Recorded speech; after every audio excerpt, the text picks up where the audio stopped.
My mother-in-law secretly broke into my house to build a divorce case against me. I set a cybersecurity trap that cost her everything she had. I work in cybersecurity. Specifically, I am a blue team threat analyst for a major financial tech firm. My entire professional existence revolves around identifying unauthorized access, analyzing breach patterns, and predicting the lateral movement of hostile actors inside a secure network. I spend 10 hours a day looking for digital ghosts, tracking down people who are somewhere they absolutely shouldn't be. I am telling you this upfront because the bitter irony of a physical, real-world security breach happening in my own hallway is not lost on me. Not even a little bit. My name is Marcus, I am 36 years old, and I have been married to my wife, Chloe, for 7 years. We've been together for 10. Chloe is a 35-year-old elementary school teacher who specializes in special education. We are, by all accounts, a wonderfully boring couple. We live in a spacious 4-bedroom house in a quiet, leafy suburb just outside of Austin, Texas. We have a golden retriever named Barnaby who is terrified of the vacuum cleaner, and our wild Friday nights usually consist of ordering overly expensive Thai takeout and binge-watching whatever true crime documentary Chloe is currently fixated on. We are ordinary, happy, and deeply in love. Or at least, we were completely fine until Chloe's father walked out. Chloe's mother is Helen. Helen is 59, recently retired from a decades-long career as an office manager for a high-end dermatology clinic. For the first 8 years I knew Helen, she was perfectly manageable. She was your standard, slightly overbearing mother-in-law.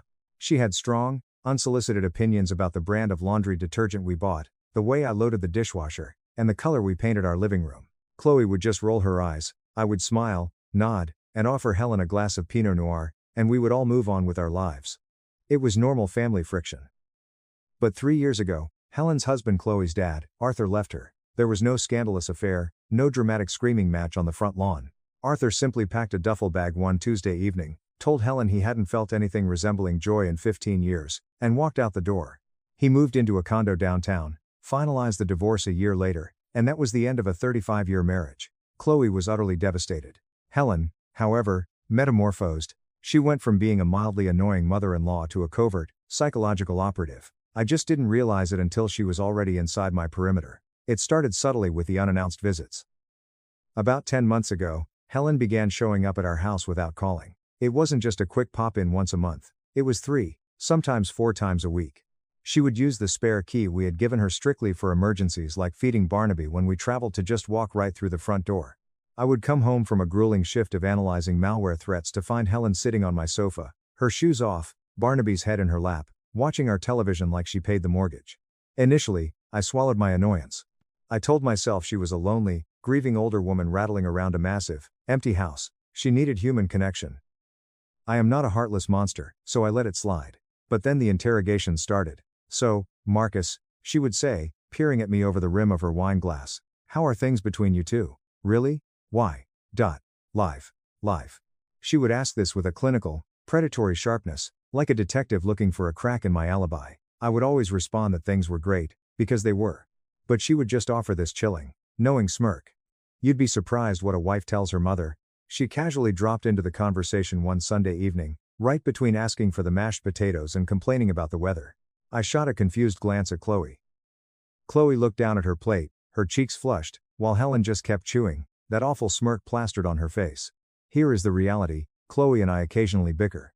Every married couple on the planet does. 2 weeks prior to that dinner, we had a frustrating, drawn-out disagreement about money.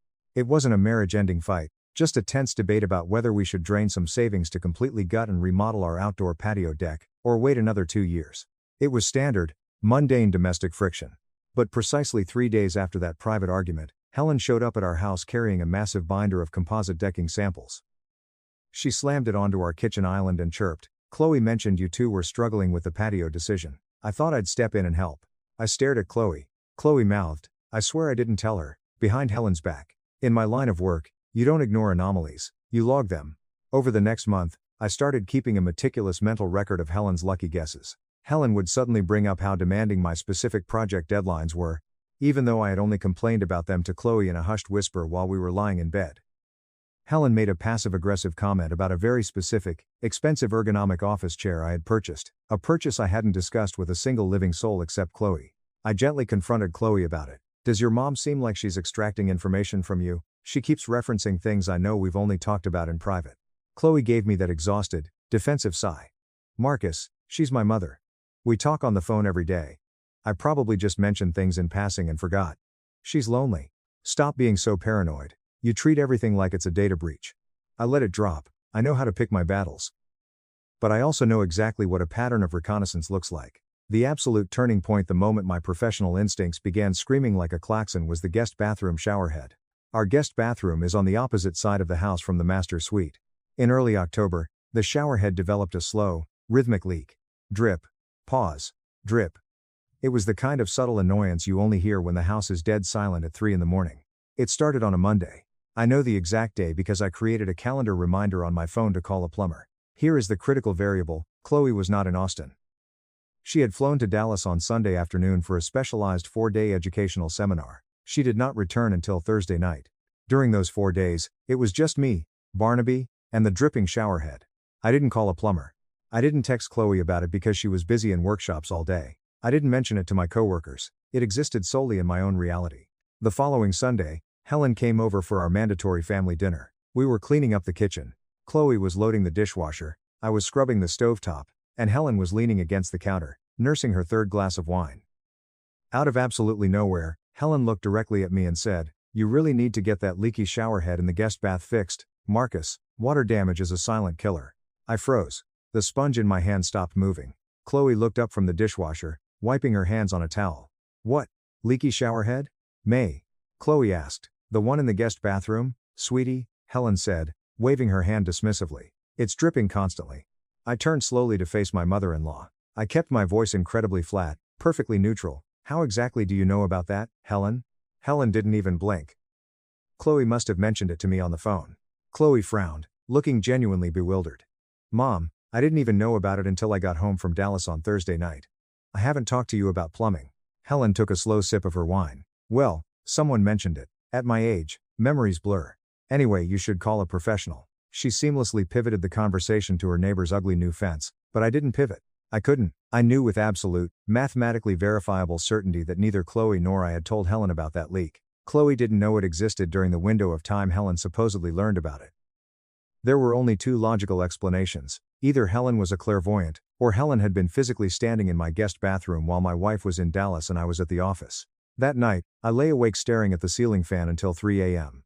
In cybersecurity, you never, ever jump to conclusions based on a single anomaly. You gather data, you test your hypothesis. You verify the threat before you initiate a lockdown. But lying in the dark, feeling the cold dread pooling in my stomach, I knew. The perimeter was already compromised. I was just now reading the logs. Update 1. The morning after the showerhead incident, I stayed home from work. I told Chloe I had a mild migraine. The moment her car pulled out of the driveway, I went straight to my home office. My office is my sanctuary. It houses my custom-built PC, my multiple monitors, and a heavy, fireproof, 4-drawer filing cabinet where we keep our entire lives: tax returns, mortgage documents, birth certificates, passports, and investment portfolios. I stood in the doorway and analyzed the room the exact way I would analyze a server room after a suspected intrusion. The bottom drawer of the filing cabinet was closed, but there was a minuscule, 2mm gap. Most people wouldn't notice. But I am the only person who opens that cabinet, and I have a deeply ingrained, almost obsessive-compulsive habit. Whenever I shut a drawer, I press my thumb against the metal until I hear the distinct mechanical click times of the latch engaging. That drawer had not clicked. I pulled it open. Everything looked normal at first glance. But I keep my file folders strictly alphabetical. Note 10NL. Note 10NL. The folder labeled mortgage and property was sitting directly on top of the folder labeled investments. They were out of order. I closed the drawer until it clicked. Then, I initiated a quiet, physical monitoring protocol. Every single morning before I left for the office, I staged the room. I placed a single, microscopic piece of clear Scotch tape across the seam of the filing cabinet drawer. I adjusted my keyboard to a precise 45-degree angle. I placed a specific blue ballpoint pen perfectly parallel to the edge of a notepad on my desk. I took high-resolution photos of the setup with my phone. Over the next 3 weeks, Helen came to our house twice while Chloe and I were both at work. She texted Chloe later, claiming she'd just stopped by to drop off some fresh strawberries or wanted to leave a magazine on the counter. Both times, I checked my office. The tape on the filing cabinet was broken. The keyboard was shifted. The pen was moved. I was furious, but I needed to understand the scope of the threat. Helen was snooping, yes, but times why? What was her endgame? I got my answer a few days later. I came home early from work because a server migration finished ahead of schedule. As I walked up the driveway, I heard Helen's voice coming from her car, which was parked on the street. Her window was rolled down, and she was speaking animatedly on the phone. I stopped behind the hedges and listened. "I know, Brenda," Helen was saying, her voice tight with excitement. "But the Austin house is tricky. It's premarital property. Marcus bought it 3 years before they got married. We need to figure out how much equity was built during the marriage versus before. Did you look at the equitable distribution laws? Premarital property. Equitable distribution. That wasn't idle neighborhood gossip. That was the sterile, surgical language of divorce litigation." The second Helen drove away, I went inside and opened my laptop. I did a deep dive on Helen's social media and public records. It took me exactly 12 minutes to find Brenda. Brenda Vance was a prominent, highly aggressive family law and divorce attorney in Austin. She was also prominently featured in dozens of photos on Helen's Facebook page. They were in the same weekly book club. They drank wine together every Thursday. The puzzle pieces snapped together with horrifying clarity. Helen wasn't just being a nosy mother-in-law. She was running a systematic, long-term intelligence gathering operation on my marriage. She was harvesting our private financial data, feeding it to a shark of a divorce lawyer, and simultaneously planting seeds of doubt in Chloe's mind to orchestrate a divorce. Helen's own husband had left her, so she was determined to make sure her daughter ended up just as miserable and dependent on her. It was twisted, toxic, and brilliant. But Helen made one fatal miscalculation. She targeted a man whose literal profession is trapping hostile intruders. I went to my coworker, Dave, a senior network architect who is as paranoid as I am. I explained the situation. Dave didn't blink. "You need to build a honeypot, Marcus. And you need physical surveillance. A honeypot, in cybersecurity, is a decoy system. It's a fake server filled with fabricated data designed to look incredibly valuable.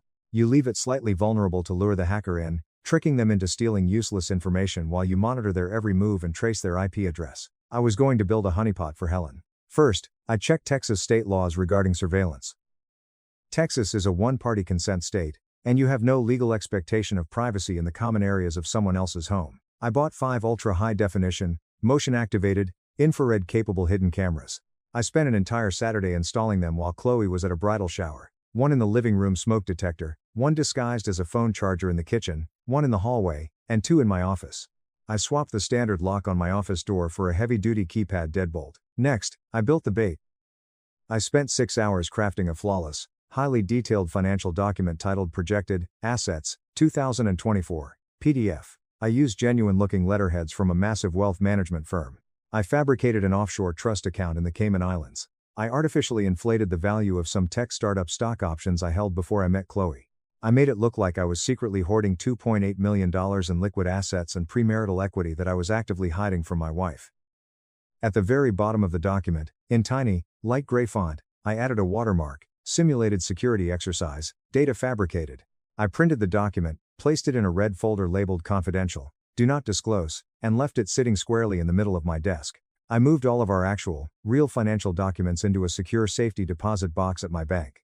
Then, the waiting game began. The trap sprang 2 weeks later. Chloe told me that Helen had invited her on a spontaneous girls' spa weekend to San Antonio. They were leaving Friday night and coming back Sunday. I smiled, kissed my wife goodbye, and told her to have a wonderful time. Saturday morning at 9 a.m., I drove to Dave's house. We set up his massive dual-monitor gaming rig to stream the live feeds from my house. At exactly 10:14 a.m., my phone buzzed with a motion alert. "Showtime," Dave whispered, taking a bite of cold pizza. On the screen, Helen unlocked my front door with her spare key.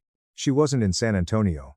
She had clearly made up an excuse to ditch Chloe at the spa and drive the hour and a half back to Austin. She walked inside, carrying a large leather tote bag. Her face was set in a mask of grim determination. We watched in absolute silence as Helen executed her breach. She went straight to the kitchen and tried to access the family iPad, but I had changed the passcode. Frustrated, she marched down the hallway to my office. She grabbed the doorknob. It didn't turn. She stared at the new keypad deadbolt, her mouth dropping open in shock. For a moment, I thought she would give up, but Helen was committed. She pulled a plastic grocery loyalty card out of her purse and actually tried to slide it between the doorframe and the latch, trying to shim the lock. "Look at this," Dave laughed in disbelief. "Your mother-in-law is trying to pick a deadbolt with a Panera Bread card." When that failed, Helen pressed her face against the glass pane of the French doors leading into the office.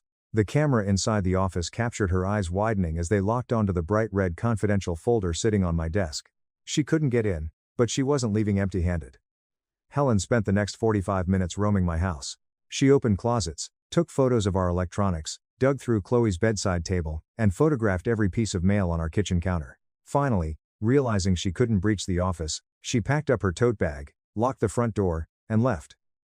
Total time on site, 48 minutes. I downloaded all the footage, backed it up to 3 separate encrypted drives, and drove home. I had the logs. It was time to initiate the purge. Update 2. Chloe came home Sunday evening, looking relaxed and happy. She dropped her bags by the door, sighed contentedly, and sat on the couch. The spa was amazing, she said. Though Mom had to leave Saturday morning because she said she left her oven on and panicked. She drove all the way back to Austin, but she came back to the hotel by dinner. Is that right? I asked, my heart pounding against my ribs. Chloe, I need you to sit down. I need to show you something. It is going to hurt, and I am so sorry, but you need to watch this entire video before you say a single word. I opened my laptop and pressed play. I didn't narrate. I didn't editorialize. I just let the raw data speak for itself. Chloe sat paralyzed as she watched her own mother let herself into our home. She watched Helen try to pick the lock on my office door. She watched Helen dig through her underwear drawer. She watched Helen photograph our mail. Chloe's face went through a terrifying spectrum of emotions. First, total confusion. Then, the dawning horror of recognition. Finally, a cold, devastating heartbreak that morphed into pure, unadulterated rage. When the video ended, the living room was so quiet I could hear the hum of the refrigerator. How long? Chloe whispered, her voice cracking. Months. I replied gently. I explained everything. The shower head, the filing cabinet, the overheard phone call about premarital property, and her mother's connection to Brenda Vance, the divorce attorney. Chloe stood up, walked into the kitchen, and picked up her phone. She called her mother on speakerphone. Helen answered on the second ring, her voice dripping with artificial sweetness. Hi, sweetie, did you unpack already? Mom, Chloe said, her voice shaking with a fury I had never heard before. Why were you inside my house on Saturday morning at 10:14? Dead silence on the line. 3 agonizing seconds passed. What do you mean, honey? I was driving back to check the oven. You were trying to pick the lock on Marcus's office door with a plastic card. Mom, we have it on high-definition video. You went through my nightstand. You photographed our mail. The silence returned, heavier this time. When Helen finally spoke, the sweet motherly tone was entirely gone. It was replaced by a vicious, cornered hiss. He put cameras in your house? Chloe, do you see how controlling he is? He is spying on you. This is exactly what I was talking about. I was just looking for a pen to write you a note. You need to leave him, Chloe. He is dangerous. You were gathering financial documents for Brenda Vance to manufacture a divorce. Chloe screamed, tears finally spilling over her cheeks. You tried to destroy my marriage because yours failed. I am trying to protect you. Helen shrieked back. You don't know what he's hiding. Do not ever contact me again. Do not come to my house. If you step foot on my property, I will have you arrested for trespassing. Chloe hung up the phone, blocked her mother's number, and collapsed into my arms, sobbing uncontrollably. That was supposed to be the end of it. We changed all the exterior locks. Chloe started seeing a therapist to unpack the decades of manipulation she had endured, and we began the slow process of healing. I thought Helen would just fade into miserable obscurity. But I underestimated Helen's greed, and I completely forgot about the honeypot. 2 months later, I received a massive, certified legal package in the mail. It was a formal petition for a forensic accounting audit and a preemptive demand for asset preservation, filed by the law offices of Brenda Vance. I read through the documents and started laughing so hard I couldn't breathe. Here is the twist, and it is a masterpiece of self-destruction. Helen hadn't been able to get into my office to steal the physical red folder, but her obsession wouldn't let it go. She had gone back to Brenda Vance and sworn, up and down, that I was hiding $2.8 million in offshore trusts and tech equity. She told Brenda about the confidential folder she saw through the glass. Brenda, smelling a massive payday, agreed to take the case, but Brenda is a shark. She doesn't work for free, and she doesn't work on contingency for speculative hidden assets. To initiate a complex, aggressive forensic accounting lawsuit to compel the discovery of these hidden millions, Brenda demanded a massive retainer. Helen, absolutely convinced that I was a secret millionaire and that she was going to secure a massive payout for her daughter and likely herself, liquidated her entire times alimony settlement from her divorce with Arthur. She paid Brenda Vance a $50,000, non-refundable retainer to launch the legal nuclear strike against me. I took the certified letter to my own lawyer. We drafted a single-page response. We didn't argue. We didn't threaten. We simply attached a notarized affidavit stating that the $2.8 million portfolio was a fabricated document created for a home security stress test, and we included a high-resolution photograph of the red folder's contents, clearly showing the watermark. Simulated security exercise, data fabricated. My lawyer sent it to Brenda Vance. The fallout was apocalyptic. Brenda Vance is a ruthless lawyer, but she is not a stupid one. The moment she realized her client had hired her based on a hallucination, and that Helen had admitted to illegally breaking into our home to spy on us, which Brenda could potentially be implicated in if it went to court, Brenda immediately dropped Helen as a client. But remember that $50,000 retainer, it was non-refundable. Brenda's firm had already billed hundreds of hours drafting the complex forensic accounting petitions, researching the fake Cayman Island shell companies I had invented, and preparing the filings. Brenda kept every single penny of Helen's money to cover her billable hours. Helen lost everything. She blew her entire life savings and alimony on a legal wild goose chase chasing fake money I invented on a Tuesday afternoon. Because she was now broke, she couldn't afford the property taxes on her massive marital home. She was forced to sell the house at a loss in a buyer's market and move into a tiny, cramped one-bedroom apartment on the bad side of town. Chloe has maintained absolute no contact. She didn't even flinch when she heard through the family grapevine that Helen was practically destitute. She dug her own grave, Chloe told me, sipping her wine on our newly renovated patio deck. I just didn't expect her to jump in and bury herself. I still hunt digital ghosts for a living. I still check the logs every single morning. But these days, my home network is perfectly secure, and my marriage is stronger than ever. Let this be a lesson: never try to socially engineer a cybersecurity analyst. We will always let you click the malicious link. If you enjoyed this story, please hit that subscribe button. It really helps the channel out and allows us to bring you even more awesome stories. Thank you so much for watching.